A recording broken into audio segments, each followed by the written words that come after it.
What's up, single players? J. Scott Brown here for Only Single Player. Today's topic of discussion is none other than worlds in video games that feel alive, feel real, have some sense of realism to them that kind of is a little bit reflective of our reality, of our kind of interactions with the world and stuff like that. Because too often do we give video games the excuse sometimes of doing worlds that feel kind of too video gamey, too kind of passive, and it feels external to the experience. But no, these are some of the best worlds in video games that feel alive. Nowadays, it's a little ironic that when I hear a game is going to be open world, my knee-jerk reaction is actually to be a little concerned rather than excited. To be fair, a negative response to the prospect of an open world is understandable, considering how many subpar games have released in recent memory that have included some form of an open world. Ubisoft in particular seem to have gone to great lengths to establish themselves quite strongly as those developers who make games about boring guys in big worlds with watchtowers. But for every soulless open world like Assassin's Creed's or Watch Dogs, there are games which manifest worlds which truly feel alive.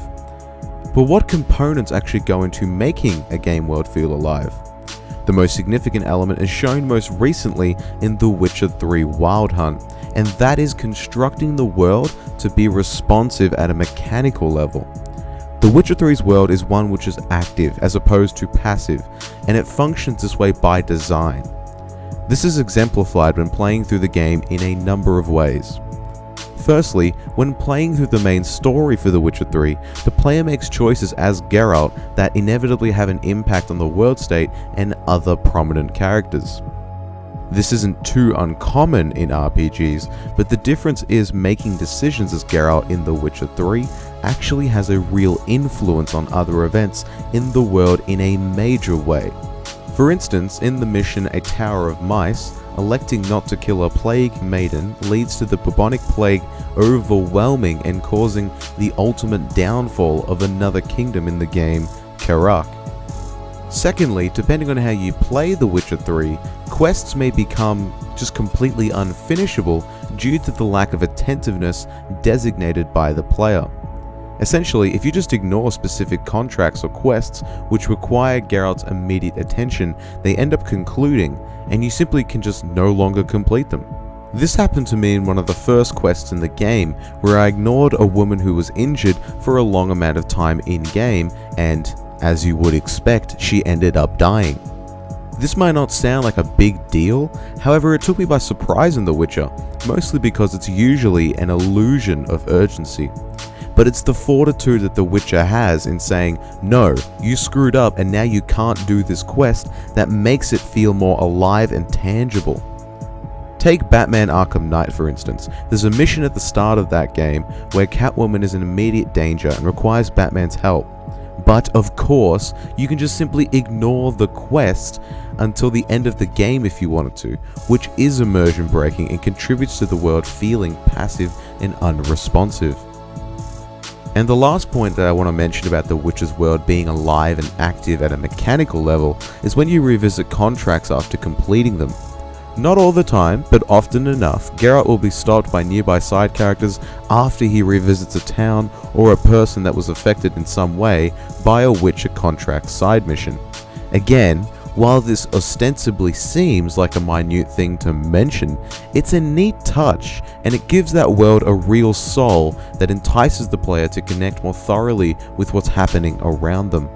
This responsiveness is also demonstrated in other titles like the Mass Effect series. While the Mass Effect world doesn't necessarily feel alive in the same sense that it's truly open and enables players to engage deeply with the environment, it induces a deep engagement through the responsiveness of its main characters, specifically in Mass Effect 2. While it can be argued that the loyal, not loyal loyalty system was incredibly binary, I still found a profound connection with those characters towards the end, and their loyalty status had a tremendous impact on the story and other characters around them, further enhancing this feeling of involvement in an active video game world. Another key component in manifesting a world that really feels alive is the overall aesthetic of the environment. Games by Rockstar absolutely nail this particularly well, with games like Red Dead Redemption and GTA 5 having so much energy and spirit evoked from the world as a result of the extravagant animations of NPCs, moving around the world in unique ways. The way some NPCs react dramatically different to others. For instance, some will actually challenge you after stealing their car. Sleeping Dogs also achieved this alive aesthetic quite well, realizing the Hong Kong setting in a way that gave the world a unique sense of soul, walking through the Hong Kong markets with loud noises and shopkeepers always asking you whether you want a pork bun. Ultimately, there are a number of crucial factors that contribute to a video game world truly feeling alive.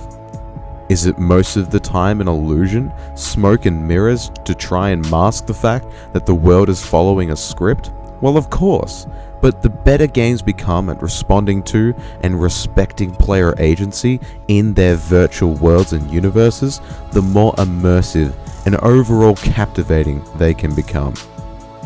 Ladies and gentlemen, those are my thoughts on the idea of making a world feel alive in video games, and some of my favorite games I just talked about then. So, if you like the video, please give it a thumbs up, subscribe, do all that good stuff. Follow Only SP on Twitter, follow me on Twitter, hit me up on Twitter. If you got some feedback, leave a comment below, because I love all that good shit, and I can't wait to hear some of your thoughts on the topic of game worlds that feel alive. But ladies and gentlemen, that's me done for the day, and I'll see you next time.